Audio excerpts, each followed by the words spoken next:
The galaxy had changed. The stories of human ingenuity, courage, and unity had spread far beyond the systems where humans fought. Aliens who had once dismissed humanity as weak now whispered in fear and respect. Entire civilizations had begun to rethink their understanding of power. Humans were no longer invisible. Humans were no longer underestimated. Commander Alara Voss stood on the bridge of the Endurance, gazing at the holographic map of the galaxy. It was filled with human fleets, allied alien systems, and strategic outposts. Every point of light represented not just a planet or a fleet, but a new hope, a new alliance, and a new opportunity. "We have done more than fight," Alara said softly. "We have changed the galaxy's perception. Humanity is no longer a species to be overlooked. We are leaders, protectors, and innovators." Lieutenant Marik studied the data streams from allied species. "Commander, messages are coming from systems we didn't even know existed. They've heard about our victories, and they want to join us. They want guidance, support, protection," Alara nodded. "Exactly. Our strength is not only in our fleets, our technology, or our strategies. Our true power is in our ability to inspire, to unite, and to lead. We will show the galaxy that strength can be tempered with wisdom, and courage can be guided by purpose." In the heart of the galaxy, the largest alien empire, long confident in its superiority, had begun to take notice.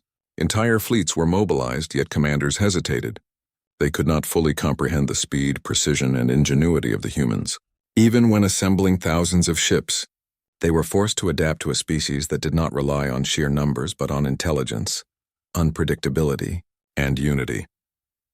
On a planet that had been under alien oppression for centuries, humans coordinated a liberation mission.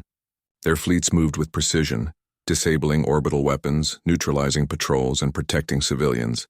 Unlike the aliens, humans did not destroy what could be preserved. They fought to free, not to conquer. Children watched humans land safely on the planet's surface, guiding citizens to secure areas and dismantling dangerous machinery. Adults stood in awe, realizing that humans were not only fighters, they were protectors. In every act of courage and care, humanity demonstrated that strength was more than power. It was responsibility. Alara watched the reports come in from every sector. Every planet we help, every fleet we guide, every alliance we form, strengthens the galaxy in ways no single battle could. Humans are proving that intelligence, courage, and unity can shape the future. Meanwhile, alien empires began sending envoys to negotiate, unsure whether to fight or ally. Many had once viewed humans as primitive and fragile. Now they realized that resistance was futile, and partnership was wiser. They approached cautiously, offering cooperation, technology exchanges, and trade agreements. Marik looked at Alara with surprise. "They want to work with us, not fight us," Alara smiled. "They have seen what humans can do. They respect that strength is more than weapons. Our patience, strategy, and unity have earned us this. But we must remember, respect is earned daily, and trust must be maintained carefully." In the newly liberated sectors, humans helped establish councils where multiple species could voice their concerns, share resources, and coordinate defense. Humans were not rulers but facilitators. They showed the galaxy that power did not require domination, but leadership with fairness and wisdom. One evening, as the Endurance moved through a quiet sector, Alara stood on the observation deck. Stars stretched endlessly around her, each one a symbol of the opportunities, challenges, and allies awaiting humanity. She thought of Earth, the home they had long left behind, and of all the patience, planning, and courage that had brought them this far. "Commander," Marik said quietly, "the galaxy is beginning to see humans differently. They are no longer just survivors. They see us as leaders, as a force of change." Alara nodded. "Yes, but our work is not finished. Humanity must continue to inspire, to protect, and to lead. The galaxy has learned that humans are strong, but they must also learn that we are wise. True strength comes from unity, intelligence, and compassion." Across the galaxy, alliances formed between humans and previously oppressed species. Technology sharing, strategic partnerships, and combined fleets strengthened defenses and ensured that no empire could dominate easily. Humans had not only survived, they had transformed the balance of power. In the largest human fleet command center, officers coordinated efforts across hundreds of star systems. Every planet liberated, every fleet aided, and every alliance formed added to the growing influence of humanity. And every victory, large or small, sent a message. Humans were capable of shaping the galaxy not with fear, but with intelligence, courage, and unity. Meanwhile, alien commanders who had once mocked humans struggled to adapt. Their fleets were no longer moving unopposed. Every strategy they tried was met with innovation, every plan countered with precision, every assumption shattered by unpredictability. The galaxy had learned that humans were clever, adaptable, and unrelenting when united. On the liberated planets, humans held ceremonies to honor local heroes and celebrate cooperation between species. Children learned about humans not as warriors, but as protectors and leaders who inspired hope. Adults shared stories of courage and intelligence that motivated new generations to value creativity, unity, and wisdom. Humanity had become more than a species. It had become a symbol. Alara addressed her officers across the fleet one final time.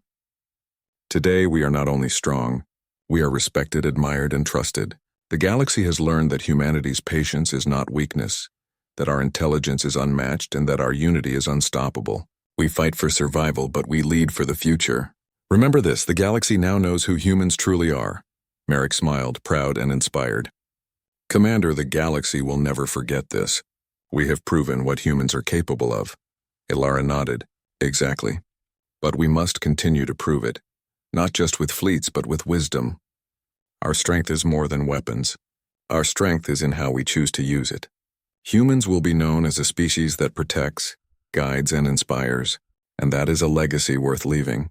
The human fleet moved forward, guiding new allies to safety, coordinating trade routes, and defending vulnerable systems. Every mission reinforced the message. Humanity was a force to be respected, feared and admired not for aggression, but for courage, ingenuity, and unity. As the galaxy began to stabilize under these new alliances, aliens and humans alike realized that power could be exercised without oppression. Empires once feared for their strength learned that cooperation and mutual respect could create a more secure and prosperous galaxy. Alara stood on the observation deck, gazing at the stars. She reflected on the journey humanity had taken, from a small, underestimated species to a galaxy-wide force that inspired hope, unity, and courage. Humanity had waited, prepared, and acted wisely. Their patience had transformed the universe. Commander, Merrick said softly, we've shown the galaxy what humans can do. What comes next? Alara's eyes reflected the starlight, calm and determined. What comes next is a future where humans lead not through fear, but through example. We will continue to guide, protect, and inspire. The galaxy now knows humanity's strength, and it will never underestimate us again. Across the stars, the galaxy began to change. New alliances were forged. Old conflicts cooled, and hope spread to corners that had long been abandoned. Humanity's influence was not through domination, but through intelligence, courage, and unity. The species that had once been dismissed as weak had risen to a place of leadership and inspiration. In hidden bases, fleets and colonies, humans continued to plan and prepare, knowing that challenges would always arise. But humanity had learned that strength came not only from weapons, but from foresight, adaptability, and the courage to act with integrity. Every victory, every alliance, every life saved, reinforced a simple truth. Humans were a force that could shape the galaxy for the better. And so, as humans looked to new star systems, new civilizations, and new opportunities, the galaxy finally understood the truth. Humanity's patience had ended, and what the universe saw in return was extraordinary. Humans were clever, courageous, adaptable, and united. They were protectors and leaders. They were unstoppable when guided by intelligence and unity. For the first time, the galaxy had a species that embodied hope, courage, and ingenuity. Humanity had not only survived, they had transformed the galaxy forever. And as Commander Alara Voss watched the stars stretch endlessly before her, she knew that this was only the beginning. Humanity's journey would continue, and the galaxy would never forget the day it truly saw what humans were capable of. The universe had learned the truth. Patience was not weakness, and humanity was a force to be reckoned with. The sky was clear, quiet, and calm. Birds flew across the morning sun, children played in yards, and cities buzzed with ordinary life. No one could have guessed that in just a few hours the world would change forever. It began with signals, strange, repeating, and precise. Scientists around the world noticed unusual radio waves bouncing through space. At first, many dismissed them as interference from distant stars or malfunctioning satellites. But then the signals began to form patterns. They were too organized to be random, too precise to be natural. And then, in a moment that would be remembered forever, massive alien ships appeared in Earth's orbit. The first ships were enormous, towering structures of shining metal, reflecting sunlight like a second sun above Earth. They moved silently, almost gracefully around the planet. Governments scrambled fighter jets, satellites tracked movements, and radar systems lit up with readings humans had never seen before. Ordinary people looked up at the sky in awe and fear. In New York, a young woman named Lena Aurora watched the sky from her apartment window. She was a scientist working at an advanced physics laboratory. Her work usually involved studying energy fields and quantum particles, not preparing for alien invasions. But when she saw the ships, her heart raced. "This is real," she whispered to herself. "It's really happening." Across the globe, world leaders convened emergency meetings. Broadcasts interrupted every program. "We are facing an unknown force in orbit. Citizens are advised to remain calm." Calm? No one was calm. People in the streets stopped to stare at the sky. Airplanes circled cautiously, unsure whether to take off or land. Military bases were on high alert. Earth had never experienced anything like this. Then, the alien leader's voice came through, not in English, not in any known language, but through a strange, vibrating signal that humans could somehow understand. It was clear, commanding, and terrifying. "People of Earth, we are the Arethans. You have entered a stage of development that threatens the galaxy. Surrender your planet immediately or face total destruction." The words sent shockwaves through every nation. Surrender? Humanity had never surrendered. People had fought wars for freedom, survival, and dignity, but never against an enemy from the stars. Panic spread quickly, but alongside fear, a spark of defiance ignited. Humans would not give up their homes so easily. In the following hours, governments tried to communicate with the aliens. Scientists like Lena studied their energy patterns, while diplomats attempted to negotiate. But the Arethans made it clear they were not here to talk. Their fleets expanded, surrounding Earth, cutting off any hope of escape. Cities braced for impact. Despite the fear, something remarkable began to happen. Humanity did not collapse into chaos. People organized. Neighborhoods protected each other. Soldiers trained tirelessly, but ordinary civilians, engineers, mechanics, students, and teachers found ways to contribute. Resistance was forming, not because humanity expected victory, but because it refused to bow down. Lena Aurora worked tirelessly in her lab. She analyzed the alien ships, their energy systems, and movement patterns. Something in the signals caught her attention. The energy powering the ships was unlike anything humans had ever seen, but it followed patterns. If we understand this, she thought, we might find a weakness. Her discovery sparked hope. News of human scientists finding potential weaknesses in the alien technology spread quickly. People rallied around the idea that Earth was not defenseless. From Tokyo to London, from Cape Town to Rio de Janeiro, humans shared resources, knowledge, and courage. Humanity had a chance, and they were determined to take it. Meanwhile, in orbit, the alien ships maintained a silent dominance. Their pilots and commanders observed Earth carefully, expecting submission. But what they saw instead was something unexpected: humans preparing, planning, and uniting. The aliens had assumed Earthlings were primitive, unprepared, and easy to conquer. They had underestimated one simple truth: humans never gave up without a fight. Children drew pictures of spaceships and heroes. Engineers and scientists worked side by side to repurpose satellites and weapons. Civilians volunteered to help wherever they could, some in communications, others in logistics. Humanity's ingenuity shone brightest in moments of crisis. Lena proposed a daring plan to military leaders. By targeting the energy patterns of the alien ships, humans might disrupt their systems long enough to strike back. It was risky, almost impossible, but it was a start. For the first time, humanity felt that they were not just victims, they were participants in their own destiny. The days passed quickly. More alien ships arrived, and the tension grew. Skies filled with the hum of human aircraft, satellites, and the silent menace of Arethan fleets. Earth was a planet under siege, yet for every act of fear, there were acts of courage. A pilot risking everything to intercept a scout ship, a civilian hacking alien transmissions to gather intelligence, a scientist staying awake for days to analyze data. Lena often stood on her balcony at night, staring at the stars and the looming alien presence. She thought about her life, her family, and the future of Earth. She also thought about the Erithans. They were powerful, advanced, and organized, but they lacked one thing humans had in abundance: determination and the ability to adapt. The stage was set. Humanity's struggle had begun. The aliens had declared war, confident in their superiority. But Earth had something the galaxy would soon notice: a species that refused to be defeated. In the quiet moments before the first battle, Lena whispered to herself, "We may be small, but we are not weak. They will see what it means to face humanity."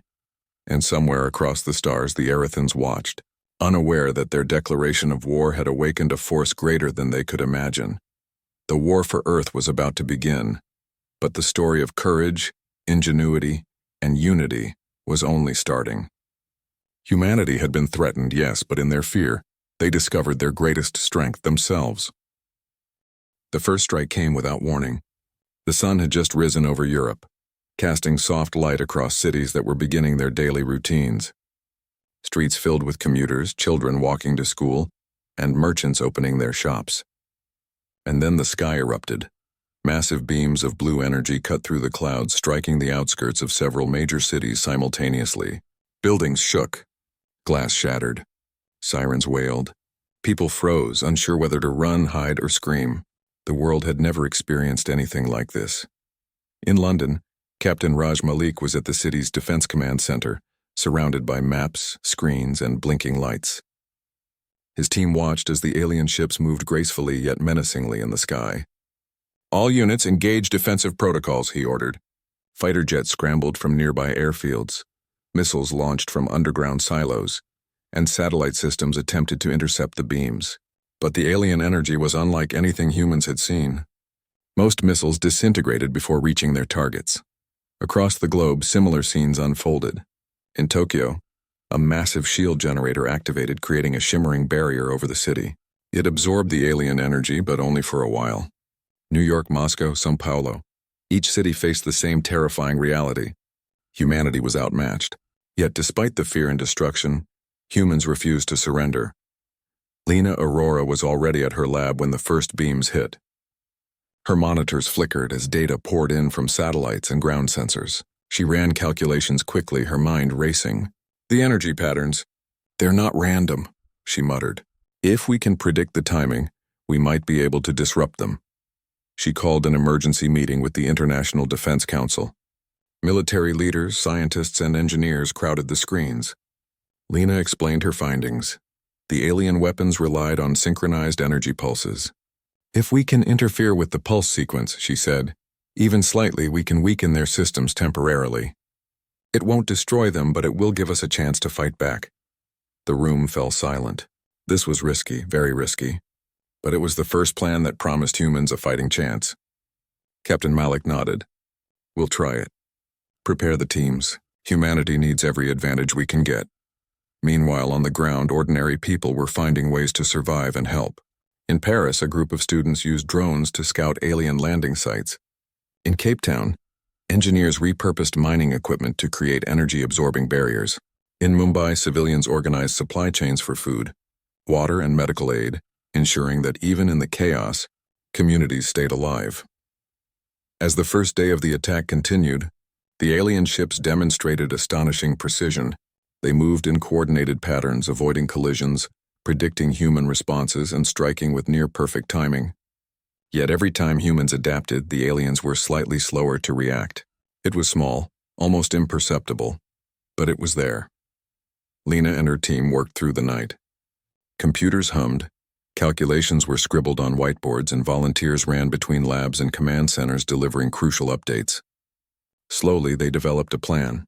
A series of synchronized pulses using modified satellites and ground generators to interfere with the alien ship's energy systems. It was complex, required precise timing, and could fail catastrophically. But it was their best shot. At dawn, the first coordinated human counterattack began. Satellites fired pulses into the sky, while ground generators sent synchronized energy waves at specific intervals. For a moment, the alien beams faltered. One of the massive ships wobbled as its energy circuits surged unpredictably. Human fighters seized the moment, striking with missiles, laser systems, and rapid-fire cannons. The effect was small but significant. One ship, a massive triangular vessel, lost altitude and crashed into the ocean. Another spun out of control, narrowly avoiding the city below. Humanity had scored its first victories, small yet symbolic. Across the globe, people cheered in disbelief and hope. Humans were fighting back. Humans were resisting. But the aliens were not easily defeated. Their command vessels adjusted their strategies almost instantly. Beams became more precise, movements more erratic, and attacks more relentless. The first strike had been a warning, but humans' interference forced the aliens to reconsider their approach. They were intelligent, yes, but they had underestimated Earth's adaptability.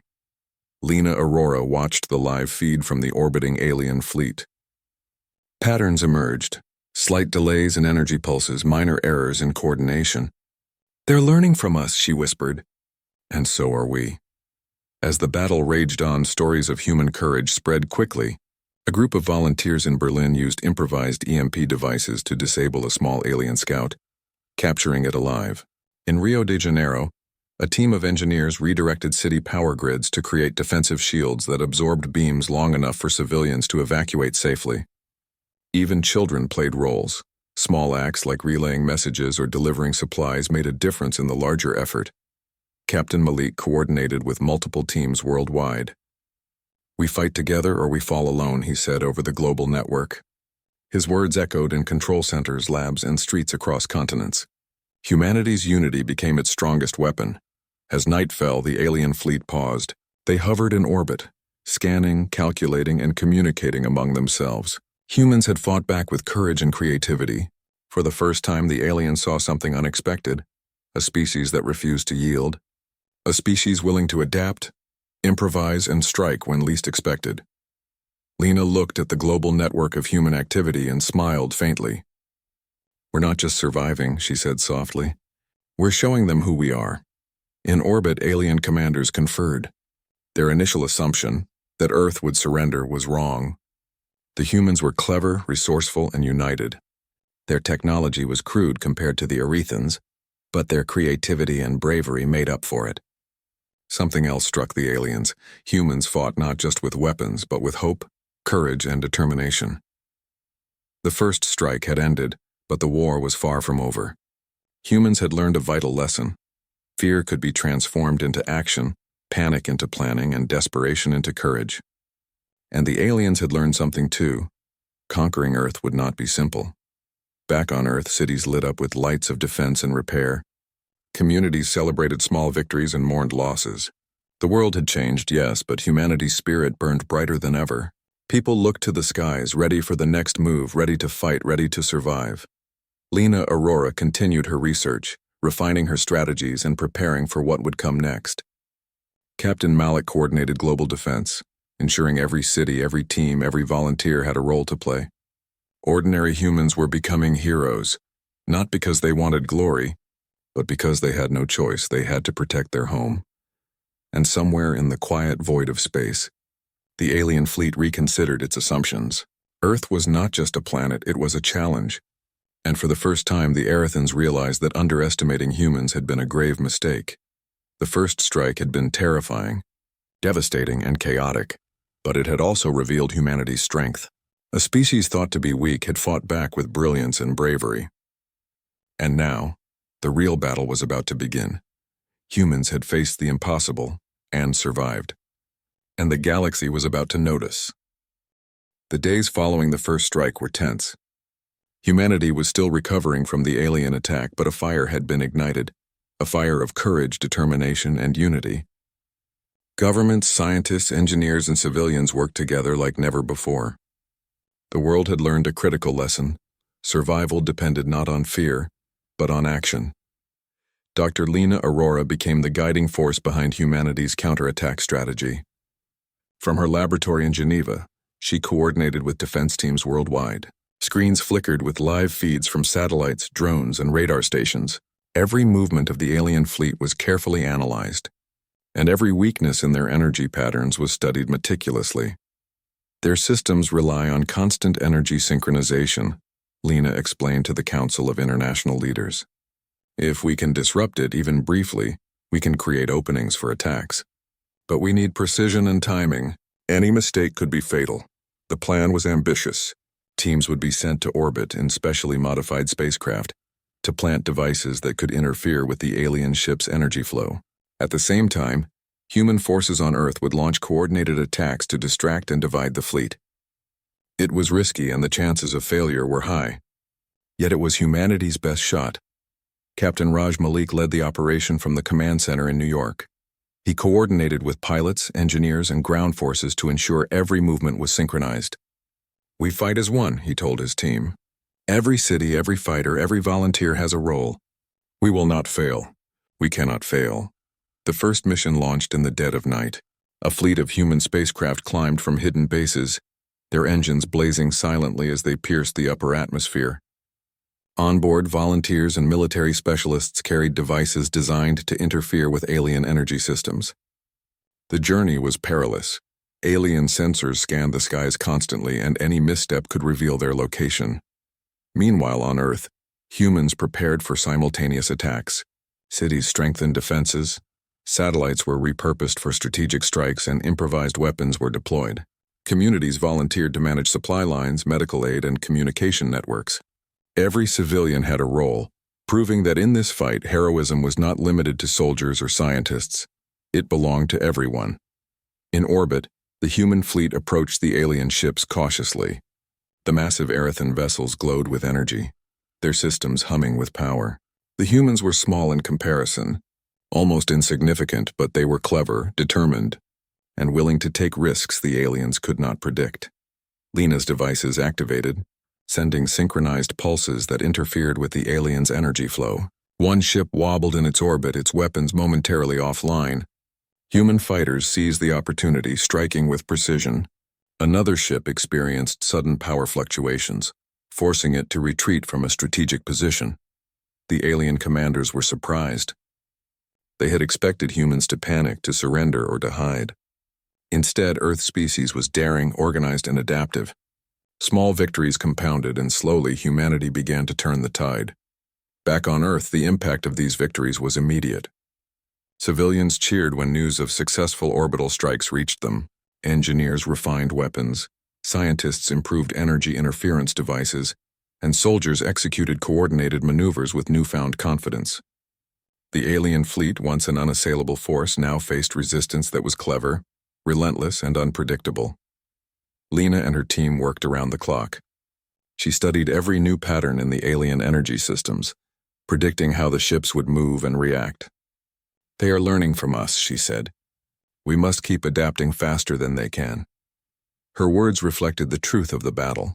The fight was not just about strength, but about intelligence, creativity, and speed of thought.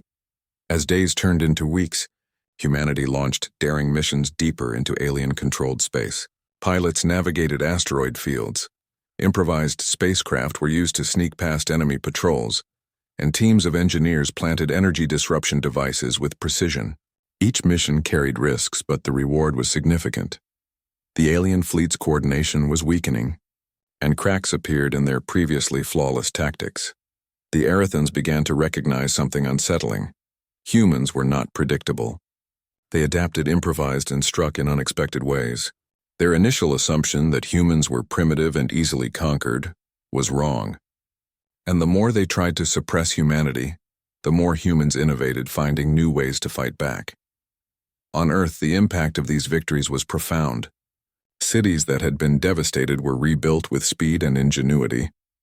Communities shared resources, repaired infrastructure, and provided aid to one another. Humans demonstrated not only courage but resilience, proving that even in the darkest times, hope and cooperation could triumph. Captain Malik coordinated a critical mission, a direct strike on a key alien command ship orbiting above the Pacific Ocean. It was a daring plan involving multiple teams, orbital fighters, ground-based energy interference devices, and specialized human pilots to guide the attack. The mission was complex, requiring perfect timing, coordination, and trust. Failure was not an option. The operation began under the cover of darkness. Human fighters navigated asteroid belts and orbital debris, using stealth and clever maneuvers to approach the alien ship. Energy disruption devices activated at the exact moment, causing the ship's systems to falter. Human fighters struck simultaneously, disabling critical weaponry and communication arrays. The ship's power fluctuations caused confusion among nearby alien vessels, creating openings for further attacks. On the ground, humans cheered as news of the success reached them. Civilians, soldiers, and scientists alike felt a renewed sense of purpose. Humanity had turned the tide, proving that even against a technologically superior enemy, courage, creativity, and unity could make a difference. Lena watched the live feeds, exhausted but exhilarated. "They are learning what it means to face humans," she said quietly. "And they are starting to fear us, not because of weapons, but because of our spirit." The Erythans, for the first time, reconsidered their approach. Their initial plan of overwhelming force had failed. They had not anticipated a species that could adapt so quickly, fight with such coordination, and demonstrate ingenuity under pressure. Every failed strike, every successful human counterattack reinforced the idea that Earthlings were not easily defeated. In cities around the world, ordinary people became heroes. Children helped distribute medical supplies. Engineers repaired communication networks in the middle of attacks. Teachers organized safe zones for students. The battle for Earth was no longer just a fight between humans and aliens. It had become a demonstration of humanity's resilience, intelligence, and unity. As the sun rose over a recovering world, humans looked at the sky with a new understanding. The aliens were powerful, yes, but humanity had something far more dangerous: determination, ingenuity, and a refusal to surrender. The tide was turning, and the Erythans were learning that every assumption they had made about Earthlings was wrong. Lena Aurora prepared for the next phase. More missions, more attacks, and more opportunities to disrupt the alien fleet lay ahead. Humanity had proven it could fight back, but the war was far from over. Each victory brought new challenges, new risks, and new lessons. Captain Malik spoke to his global teams, his voice resolute. "We have shown them that Earth will not bow. We have shown them that humans are clever, adaptable, and brave. The fight continues, but now we have momentum. Together, we will not just survive, we will win." And somewhere among the stars, alien commanders communicated with increasing concern. Their confidence had been shattered by the unexpected resilience of humans. Earth was not just a planet to conquer, it was a species to respect, a force to reckon with, and a challenge they had underestimated. Humanity had turned the tide, but the greatest battles were still ahead. The alien fleet remained formidable, but so did Earth. The galaxy was watching, and humans were beginning to earn its attention, not as prey, but as a species capable of remarkable courage and intelligence. In the quiet moments after the battle, Lena looked out at the night sky, dotted with stars and distant alien ships. She thought of the thousands of humans fighting across the globe. "We are small," she whispered, "but we are strong. They will never forget what it means to face humanity." The first victories were earned, but the war for Earth was far from over. Every day would bring new challenges, new strategies, and new opportunities to prove that humans were not just survivors. They were a force capable of astonishing resilience and brilliance. The morning air was filled with tension and determination. Humanity had survived the initial strikes and turned the tide, but the war was far from over. Across Earth, from sprawling cities to remote villages, people prepared for the next phase of the fight. They were no longer merely defending, they were ready to strike back. Dr. Lena Aurora worked tirelessly in her lab, coordinating with teams orbiting Earth and on the ground. Her discovery of the aliens' energy system weaknesses had already changed the course of the battle. Now, she focused on expanding the plan, a series of coordinated strikes that could disable large portions of the alien fleet while minimizing risks to Earth. "Timing is everything," Lena told the Council of Military and Scientific Leaders. "If we hit them together, we can create chaos in their ranks. They will not expect humans to be this organized." Captain Raj Malik monitored communication channels from New York, where defense centers worked in perfect synchronization. Teams in Europe, Asia, Africa, and the Americas relayed live data from satellites, reconnaissance drones, and orbital missions. Every move was coordinated, every strike calculated, and every human prepared to act decisively. The operation began at dawn. Human spacecraft launched simultaneously from hidden bases worldwide. Each craft carried specialized devices designed to disrupt alien energy grids, along with elite pilots trained for extreme precision. Ground forces activated modified energy generators, satellites transmitted interference pulses, and human aircraft prepared to strike openings created by orbital missions. The first phase of the attack focused on a massive alien ship, positioned over the Pacific Ocean. This command vessel controlled hundreds of smaller ships, and its destruction could cripple the alien fleet. Human pilots approached carefully, using stealth routes to avoid detection. As they reached their positions, Lena's energy interference devices activated, causing the ship's shields and weapons to falter. For the first time, humans saw the aliens struggle. The command vessel wobbled in orbit, unable to maintain perfect coordination with its fleet. Nearby alien ships hesitated, confused by the sudden disruption. Human fighters seized the opportunity, striking with precision missiles, energy pulses, and rapid maneuvers. The command ship, massive and powerful, began to falter under the assault. On the ground, humans executed their coordinated attacks. Cities used repurposed energy grids to create defensive barriers, absorbing alien attacks long enough for civilians to evacuate safely. Engineers and scientists worked together to target alien sensors, disrupting communication between ships. Communities across Earth operated as a single, united force. In Europe, a team of volunteers intercepted a small alien scouting fleet using improvised EMP devices. The scouts were disabled, their pilots captured alive. This was unprecedented. Humans had not only survived but had begun taking control of the battlefield. The alien commanders grew frustrated. Their initial assumptions about Earth were proving disastrously wrong. They had underestimated humanity's ingenuity, courage, and unity. Every victory, every disruption, every successful strike forced them to adapt and rethink strategies they had believed flawless. Lena Aurora watched the live feeds from orbit, her eyes scanning every energy fluctuation and movement. "We are creating openings," she said. "Now we hit them harder." Captain Malik coordinated the second phase, a direct strike on alien ships positioned over Europe, Asia, and Africa. Humans used a combination of orbital interference, aerial assaults, and ground-based energy pulses. The aliens, already struggling with disrupted coordination, could not respond quickly enough. Several ships were damaged, some destroyed, and others forced to retreat. For the first time, humanity realized something extraordinary. They were no longer fighting only to survive. They were actively defeating the enemy.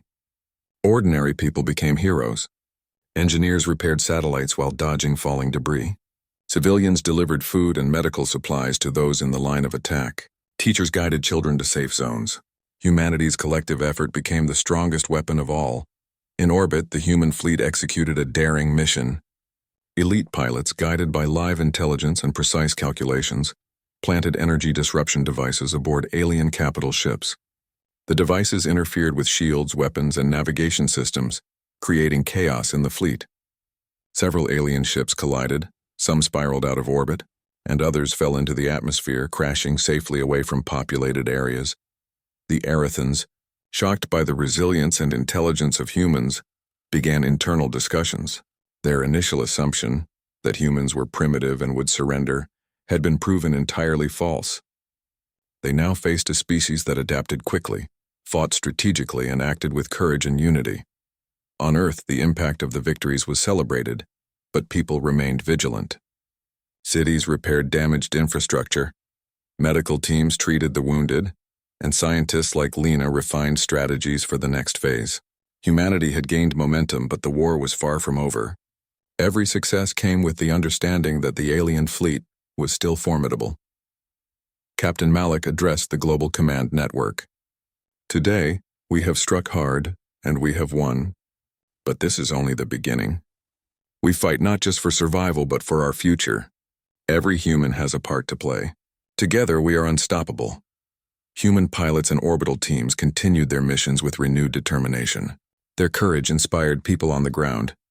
Civilians took pride in their contributions, understanding that every small act, whether delivering supplies, repairing systems, or relaying information, was part of the larger battle. Lena Aurora prepared for the next step, studying alien behavior to predict future attacks. The humans had disrupted the alien fleet, but the Arathans would adapt. The key to victory was not merely strength, but foresight, intelligence, and the ability to stay one step ahead. As night fell over Earth, the global network of defense, science, and civilian effort remained active. Satellites monitored alien movements. Drones scanned skies and oceans. Engineers repaired energy generators. And humans, exhausted but unbroken, prepared for the next wave. The Arathans, observing the resilience of humans, began to reconsider their approach. They had expected Earth to surrender quickly. Instead, they had met a species that fought with creativity, unity, and courage. Every new tactic, every disruption, and every victory by humans forced them to adapt in ways they had never anticipated. In the quiet moments after the battle, Lena looked at the stars. "They thought they could scare us," she said softly. "But they have awakened something far greater than fear. They have awakened humanity." Across the globe, people shared stories of bravery. Children spoke of the pilots and scientists they admired. Communities celebrated the cooperation that had saved lives. And humanity understood a profound truth. Strength was not measured only by weapons or technology. It was measured by courage, intelligence, and unity. The war was far from over, but humanity had proven that it could fight not only to survive but to triumph. The aliens had underestimated Earth, and that mistake would shape the battles to come. Captain Malik and Dr. Lena Aurora continued to prepare, knowing that the next phase would test every ounce of courage, skill, and determination that humanity possessed. But for the first time, they knew the truth. Earth could win. The Arathans, stunned and cautious, watched the planet below. They had faced many species across the galaxy, but humans were different. Clever, united, and fearless, Earthlings had turned the tide. And now the galaxy would begin to take notice. Not of a defeated species, but of one that had risen to meet an impossible challenge. Humanity had struck back. Humanity had won battles. And humanity had proven that even against overwhelming odds, courage, intelligence, and unity could change the course of history. The war for Earth continued. But for the first time, humans were not only defending, they were leading. And the galaxy, watching silently from the stars, was stunned.